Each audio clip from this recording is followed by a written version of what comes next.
बंदी छोर सदगुरु श्री कबीर साहब जी, मेरे हृदय मंदिर के आराध्य सदगुरु श्री मान साहब जी, पूजा के योग्य सभी संत समाज, मैं चरण कमलों में सिर झुका के तेरे बार बंदी करता हूँ। बोलिए श्री सदगुरुदेव की जय।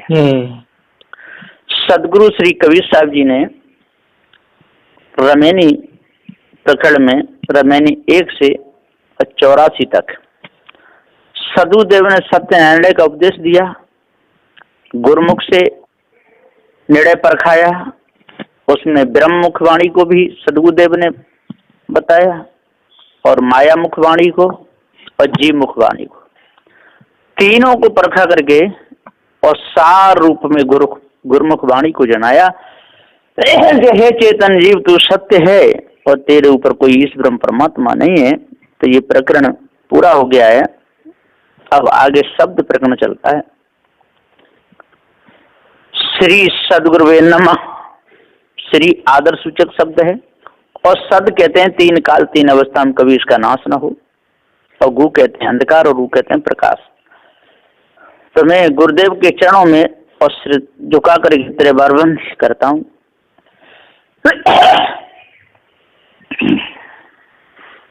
पारक स्वरूप सदगुरु श्री कबीर साहब जी का वचनामृत मुख्य उपदेश रूप बीजक मूल सदग्रंथ था। शब्द द्वितीय प्रकरण प्रारंभ 2 दया गुरु की अथ लिखते शब्द प्रथम अनुसार। पारक स्वरूप सदगुरु श्री पूरन साहब जी विरचित बीजक टीका त्रिजा बुझार्थ सहित है। इसमें सदगुरुदेव जी ने पूरा भाव दर्शाया है और इस भाव को जो अपने अंदर उतारेगा, समझेगा, निरखेगा, परखेगा तो बिल्कुल उसके हृदय की कालमा मिटेगी। इसमें कोई दोहरा की बात नहीं। शब्द नंबर 1 संतो भक्ति सतो गुरु आनी, नारी एक पुरुष दुई जाया, बूझो पंडित ज्ञानी। चौपाई नंबर 1 2 सदगुरुदेव जी बता रहे हैं, कहते हैं संतो भक्ति सतो गुरु आनी। या सतो गुरु ब्रह्मा को कहा गया है, लेकिन सदगुरुदेव जी कहते हैं कि उनको क्या सत्य का ज्ञान था, वो तो भरम भूल कल्पना में ही फंसे रहे और उन्होंने अपनी बेटी के संग जन्म बिगाड़ा, बहन के संग जन्म बिगाड़ा। क्या भक्ति, यही तो भक्ति की। तो साहब जी यहाँ गुरुमुख से कहते हैं कि भैया अपने आप को जानो, संतो कहिए जीव को संतो शांत स्वरूप, संतो कहिए श्रोता को जो निर्वार रूप। इसलिए अच्छे प्रकार से जानो। भक्ति कहिए भावना, भक्ति वाणी नाम, भक्ति कहिए स्त्री जाते उपजत काम। सतोगुरु ब्रह्मा को कही जो जानत है वेद, और सतोगुरु गुरुवन को कही जो जग में करत निषेध। सदगुरुदेव जी पुकार के समझाते हुए कहते हैं आगे कि नारी कहिए वाणी को जिन सब जग भरमाए, और नारी कहिए स्त्री को जिन भौध सकल जग खाए। हिंदू तुर्क 2 पुरुष हैं, नारी एक आए, और पंडित ब्रह्मा को कहिए ज्ञानी शंभु कहाए। सदगुरुदेव जी पुकार करके कहते हैं कि हे भाई ज्ञानियों, जीव को भी संतो कहते हैं, और जिसका शांत स्वरूप हो, विचारमान हो, उनको भी संत कहते हैं। श्रोताओं को भी जो अपने रूप को निभाते हैं, जानते हैं, उनको भी संतो कहते हैं। और भक्ति जहाँ भावना जुड़े, जिसके प्रति ज्यादा प्रेम हो जाए, उसको भी भक्ति कहा जाता है। जब वाणी है, ये भी भक्ति है। लेकिन सदगुरुदेव जी कहते हैं कि जब तक हम अपने आप को नहीं जानेंगे तो हम भूले ही रहेंगे। नारी एक पुरुष दो जाया, बूझो पंडित ज्ञानी। एक नारी ने दो पुरुषों को जन्म दिया। वो कौन सी नारी है? जो विषय वासना रूपी नारी है और भ्रमभूल कल्पना रूपी नारी है। भ्रमभूल कल्पना ने ईश्वर और ब्रह्म को जन्म दिया और विषय वासना ने स्त्री और पुरुष को जन्म दिया। सदगुरुदेव जी कहते हैं कि इसी कल्पना में, इसी भूल में सारा संसार भूल गया। जो इस नारी को समझ ले और इस नारी का संग त्यागे तो बचे, तो विषय वासना से, भ्रमभूल कल्पना से बच सकता है। नहीं तो सारे संसार में बड़े बड़े ज्ञानी, बड़े बड़े पंडित, बड़े बड़े ध्यानी बेचारे भौदू बन करके चले गए, उनको किसी को भी शांति नहीं मिली। पाहन फोरी गंगे कनिकरी, चौंदिस पानी पानी। चौपाई नंबर 3। सदगुरुदेव कहते हैं पाहन फोर गंगे कनिकरी। पाहन कहिए ये मन है, इससे प्रेम भक्ति रूपी एक गंगा निकली। चौंदिस पानी पानी। सदगुरुदेव जी कहते हैं पाहन फोर गंगे, हृदय को फोड़ करके ये विषय वासना और भ्रमभूल कल्पना निकली।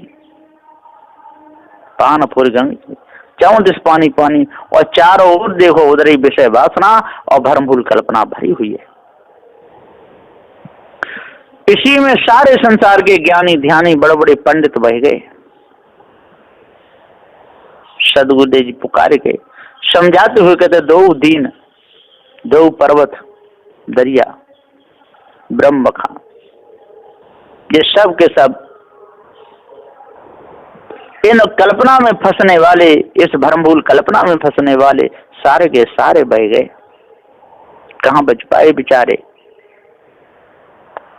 चले गए, इसी पानी में डूब गए। 34 पानी पानी, पूरा पश्चिम उत्तर दक्षिण, 34 पानी पानी। ब्राह्मण क्षत्रिय वैश्य शूद्र, इनके हृदय में सबके पानी पानी। शेख सैयद मुगल पठान, इनके हृदय में सबके पानी पानी। बौद्ध जैन सिख ईसाई पारसी, इन सबके हृदय में पानी पानी। इसी पानी में बह गए, अपने आप को जो एक भी नहीं जान पाए। तेहि पानी दोए पर्वत बूढ़े, दरिया लहर समानी। चौपाई नंबर 4। सदगुरुदेव के तो उसी पानी में दो पर्वत बूढ़ गए, बड़े विशाल गुरु और चेला, स्त्री और पुरुष, है ना, ईश्वरवादी और ब्रह्म ज्ञानी, ये सब डूब गए। सूर्यवंशी और चंद्रवंशी ये सब डूब गए। तेहि पानी दो पर्वत, दरिया लहर समानी, और ये सब के सब उसी दरिया की लहरों में समा गए। विषय वासना की लहरों में चले गए, भ्रमभूल कल्पना की लहरों में चले गए। अपने आप को जान ही नहीं पाए, इस ब्रह्म परमात्मा की लहरों को समझ ही नहीं पाए कि ये लहर कहाँ से उठी और इन लहरों में कौन बह जा रहा है। विषय वासना की लहर कहाँ से उठी, इस लहरों में कौन बह रहा है। इस भेद को जो लोग जान नहीं पाए, धोखे में चले गए। ओड़े माखी तरबर को लागी, बोले एक बानी। चौपाई नंबर 5। सदगुरुदेव जी कहते ओड़े माखी तरबर को लागी, बोले एक बानी। इस सब के अंदर से और वासना उठी और तरबर को लागी। किसी ब्रह्म को इन्होंने माना, ईश्वर को माना। बोले एक वाणी, और सब के सब एक ही वाणी बोलते हैं कि कोई ब्रह्म है, कोई ईश्वर है। इसी प्रकार से उड़मा की तरबर को लागी, ये वासना उड़ी, तरबर को लागी, इन शरीरों से लागी। स्त्री को पुरुष प्रिय लगने लगा, पुरुष को स्त्री प्रिय लगने लगी। बोले एक वाणी, सब के सब वही विषय वासना भरी वाणी बोलते हैं, उसी में डूबे जा रहे हैं, कोई भी बचना नहीं चाहता है। सदगुरुदेव जी पुकार के समझाते हुए कहते हैं, वह माखी को माखा नाही, गर्भ रहा बिन पानी। चौपाई नंबर 6। सदगुरुदेव जी कहते हैं वह माखी को माखा नहीं, ये माखी बन गए संसार के सारे जीव, और माखा माना उस ईश्वर ब्रह्म परमात्मा को। अब वो तो है ही नहीं, और गर्म बिना पानी की जो घमंड हो गया इनको, बिना बात का हम बहुत बड़े भक्त हैं, ईश्वर के पुजारी हैं, जब है ही नहीं तो मिथ्या घमंड, मिथ्या अहंकार, और फिर कहते हैं उन्हीं की कृपा से हमारा जन्म हुआ है, उन्हीं की कृपा से बेटी हुई है, उन्हीं की कृपा से बेटा हुआ है। तो गर्भ रहा बिन पानी, परमात्मा है नहीं, पास में आया नहीं, है ना। वो तो स्त्री और पुरुष दोनों के रजवीर से, और उसमें अध्यासी जीव आता है, तब ये शरीर माँ के गर्भ में बनता है। और जो कहते हैं परमात्मा की देन है, तो क्या फिर परमात्मा को दोष लगा रहे हैं? क्या परमात्मा विचारी है? तो उसकी संतान है? ये विचार ही नहीं करते बिल्कुल। सब ये कहते हैं भगवान की दया है, भगवान ने 2 बेटा दिए हैं। अब बताइए, भगवान स्वयं बेटी बेटा पैदा कर रहे हैं, स्वयं ब्याह शादी कर रहे हैं, अब भगवान को दोष लगा रहे हैं। कितनी बड़ी भूल है। तो वह माखी को माँ का नाही, गर्भ रहा बिन पानी, ये झूठा गर्भ रह गया, झूठी भावना इनकी है।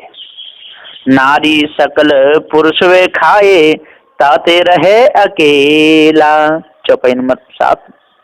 सदुदेव कहते नारी सकल पुरुष वे खाए, या कल्पना रूपी नारी ने सारे पुरुष बड़े बड़े खा लिए, बड़े बड़े विद्वान, बड़े बड़े ज्ञानी, ब्रह्मा विष्णु महेश जैसे नहीं छोड़े। और आज भी वर्तमान में जो भी विषय व्यसन में फंसे वो खा लिए। नारी सकल पुरुष वे खाए, ताते रहे अकेला। और जो इस भावना को समझ लेता है, इस विषय को समझ लेता है, अकेला कहीं अपने आप को जो जान लेता है, वो इस भ्रम से बचता है। नहीं तो विषय वासना रूपी नारी और भ्रमभूत कल्पना रूपी नारी ने सारा संसार खा लिया। जिसको जड़ चेतन का ज्ञान हो जाता है वो ही बचता है, नहीं तो बचना बहुत मुश्किल है। कहें कबीर जो अब की बूझे, सोई गुरु हम चेला। सदगुरु श्री कबीर साहब जी कहते हैं, कहें कभी जो अब की बूझे, अब की बार मेरे पास आवे और मुझे बूझे, और बूझेगा, जिसको बूझेगा सोई गुरु, और जिसका अभिमान अहम दूर होगा वो चेला। सोई गुरु हम चेला। तो मुझे बूझेगा तो मैं गुरु हो गया। वो अपने अहंकार को करेगा, फिर वो हमको कहेगा हम आपके चेला हैं। इस भेद को समझ लेना चाहिए। कोई लोग इसका उल्टा अर्थ लगा लेते हैं, कहीं कभी जो अब की बूझे, मेरे को आके बूझे वो तो गुरु और मैं उसका चेला। ऐसा नहीं है। कहीं कभी जो अब की बूझे, बूझने वाला होता है। कहीं कभी जो अब की बूझे, जिसको बूझो वही गुरु होते हैं, सोई गुरु। कहीं कभी जो अब की बूझे सोई गुरु, जिनको बूझे वही तो गुरु हुए, सोई तो गुरु हुए, हम चेला। और जिसके अंदर अहंकार है वो दूर हो जाए, वो चेला। तो इस भाव को समझ लेना चाहिए। भ्रमभूल कल्पना में नहीं फंसना चाहिए, नहीं तो बुद्धि बिगड़ जाएगी। ये चौपाई नंबर 8 है। शब्द नंबर 2। संतो जागत नींदन कीजे, संतो कालन खाई कल्पन व्यापे, देह जरा नहीं छीजे। सदगुरुदेव जी समझाते हुए कह रहे हैं, गुरु कहते हैं कि हे जीव, तू चेतन है। चेतन कहिए जो जागृत, स्वप्न, सुषुप्ति, ज्ञान, विज्ञान, दुख, सुख जानने वाला। ऐसा तू जागृत होके अचेत नींद मत करे। तेरे को काल नहीं खाता और कल्पना नहीं व्यापती, क्योंकि तू चेतन है और काल, कल्पना आदि सब जड़ हैं। सो जड़ तेरे को कैसे खाएगा? कभी नहीं। जड़ में ज्ञान गुण है ही नहीं। जड़ निर्जीव है, तू चेतन है। तू अचेत मत हो। भ्रम भूल कल्पना में फंस करके और तू अचेतन की पूजा मत करे। तू तो चेतन है। तू तो चेतन और तेरी देह का ये ज्ञान स्वरूप जो पारक है, ये शरीर रूपी देह को नहीं बता रहे सदगुरुदेव। इस भाव को समझ लेना। जो चेतन देह, जो जीव, उसको कह रहे हैं तू पारक स्वरूप है। सो भी जरा मरण से रहित है। सो तू अपने स्वरूप में ठहर और सबको परख। और जब तू अपने स्वरूप परख लेगा, अपने आप को जान लेगा, सबको परख लेगा, तो तू स्वयं बच जाएगा। तेरे को फिर फंसाने वाला सारे संसार में कोई नहीं रहेगा। तेरे को काल नहीं खाएगा। काल न खाए कल्प नहीं व्यापे, देह जरा नहीं छीजे। उलटी गंग समुद्र सुख है, सस्यो सूर ग्रासे। नवग्रह मारे रोगिया बैठो, जल में बिंब प्रकाश। सदगुरुदेव जी पुकार के समझाते हुए कह रहे हैं कि भैया गंग कहिए वाणी को, सो वाणी नाना प्रकार की तेरे से पैदा भई, फिर उलट के तेरे को सूखने लगी। सो तू समझ, शशि कहिए योगी और सूर्य कहिए ज्ञानी। इस प्रकार से कहीं ज्ञान दृढ़ाया और कहीं योग दृढ़ाया, और दोनों को भ्रमाया, ग्रास किया। जहाँ योग दृढ़ाया तहाँ चंद्र सूर्य दो खींच के और 9 द्वार मूंद के ब्रह्म रोग में ग्रसित हुआ। बैठ के ध्यान लगाया, तब देह में एक प्रतिबिंब प्रकाश हुआ। सोता प्रतिबिंब का प्रकाश करता प्रतिबिंब में मगन हुआ। सो भी धोखा, और जहाँ ज्ञान दृढ़ाया तहाँ श्रवण मनन करके पंच विषय और अंतःकरण चतुष्टय ये नवों का निध्यासन करके साक्षात्कार जाना कि मैं आत्मा हूँ। तब जीव में आनंद पैदा हुआ और वो आनंद में भूला। इस प्रकार से तेरे में विकार पैदा होता है और तेरे को खाता है। सो तू गाफिल मत हो। गाफिल होगा तो तेरी गाफिली तेरे को ही खा जाएगी। कहाँ तू बचेगा। सदगुरुदेव जी पुकार के समझाते हुए कहते हैं कि अपने आप को जान, भ्रम को दूर कर, तभी तू बचेगा, नहीं तो सारे संसार में तेरे को कोई बचाने वाला नहीं। बिनु चरणने को दौंदिस धावे, बिन लोचन जग सूझे। संशय उलटे सिंह को ग्रासे, ई अचरज कोई बूझे। चौपाई नंबर 5-6। सदगुरुदेव कहते हैं बिन चरणन को दौंदिस धावे। सदगुरु बिन चरणन की कल्पना, सो कल्पना 10 दिशा में दौड़ती है और फिर नाना प्रकार के अनुमान करके आनंद होता है। आंखें मूंद के बोलता है कि सब जगत मेरे को आत्मा सूझता है, और प्रत्यक्ष अनुमान में अंधा हुआ है। संशय कहिए वाणी को, सिंह कहिए जीव को, सो संशय इस जीव से पैदा होती है और फिर इस जीव को ग्रासती रहती है। उलट के इसकी कल्पना इसी को बंधन देती है।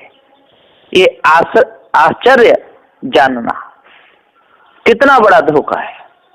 सदगुरुदेव जी पुकार के समझाते हुए कहते भैया सभी प्रकार की संशय को दूर करो, भ्रम को दूर करो, अपने आप को जान लो। 10 दिशाओं क्यों भटके हुए हो, 10 इंद्रियों को गुलाम क्यों बने हुए हो, 4 भी 6 7 इनमें क्यों भूले हुए हो, 10 में बिन चरणों को दौंदिस धावे।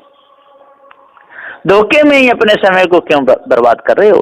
औंधे घड़ा नहीं जल बूढ़े, सीधे सो जल भरिया। यही कारण नर भिन्न भिन्न करें, सो गुरु प्रसाद तरिया। सदगुरुदेव जी कहते हैं औंधे घड़ा कहिए ब्रह्म, सो कद ही जीव में बूढ़ता नहीं, तो है ही नहीं सो। क्योंकि ब्रह्मा तो जीव का अनुमान है, जो ब्रह्म माना है वो जीव का अनुमान है, कल्पना है, मिथ्या धोखा है। इस वास्ते जीव ही अनुमान में बूढ़ा और घट घट में भरा। वासना के अनुसार चींटी से लगे हाथी तक दुख भोगता रहा, शरीर धरता और छोड़ता रहा। तब जीव बोलने लगा कि जिस वास्ते सबसे न्यारा ईश्वर न्यारा ब्रह्म बोलते थे, सो गुरु ब्रह्मा, गुरु विष्णु, गुरु महेश्वरा। इनके प्रसाद से वेदांत अनुभव से जाना कि एक आत्मा अद्वैत एक रस सदा निरंतर है। ऐसी कल्पना करके जीव बूढ़ गया, पार ज्ञान नहीं हो पाया, मिथ्या धोखे में चला गया। बैठे गुफा में सब जग देखे, बाहर किछु न सूझे। उल्टा बाण पारधी लागे सूरा होई सो बूझे। चौपाई नंबर 10। सदगुरुदेव जी कहते हैं भंवर गुफा में अनुमान करके समाधि में जानता है कि एक आत्मा है, और ज्ञान गुफा में श्रवण मनन निध्यासन करके जानता है कि एक आत्मा सत्य है और बाहर तो अनेक मालूम होता है। जब कुछ मालूम नहीं भैया तब वहां की जैसा का तैसा संपूर्ण भरा हुआ है। इस प्रकार से निश्चय किया। देखो हे संतो, इसी का अनुमान इसी को लगता है और कहां से लगेगा।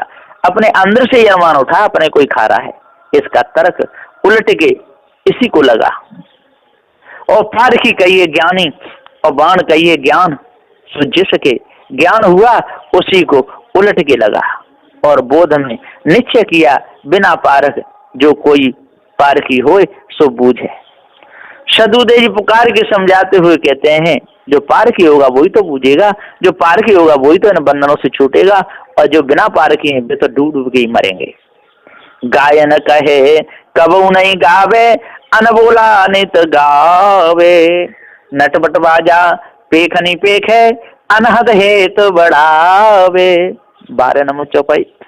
गायन कहिए वाणी, सो सब वाणी को कहने वाला जीव, इस जीव को कोई नहीं गाता। अब अनबोला किसे कहते हैं जो बोले नहीं, जो कभी देखा नहीं, इसका रूप रंग हो, उसको अनबोला कहा जाता है। अनबोला जो अनुमान कल्पना मिथ्या धोखा चितमन बुद्धि वाणी से परे, ताको सब जगत नित गाता है। उसी भ्रम में सारे स्त्री पुरुष गुरु चेला सब बधे हुए नटवट। कहिए 84 आसन, 84 आसन योग के, 84 आसन भोग के, इसी में सब लगे रहते हैं। सो भी जीव की कल्पना मिथ्या धोखा। बाजा कहिए 10 नाद, अनहद, सो भी जीव की कल्पना मिथ्या धोखा भरम।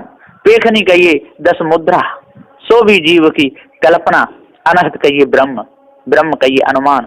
ताम ये जीव हेत लगाता है, इसी में भूला हुआ है, इसलिए ही तो नहीं जग पा रहा है। कथनी बदनी निज के जो बे, ये सब अखत कहानी।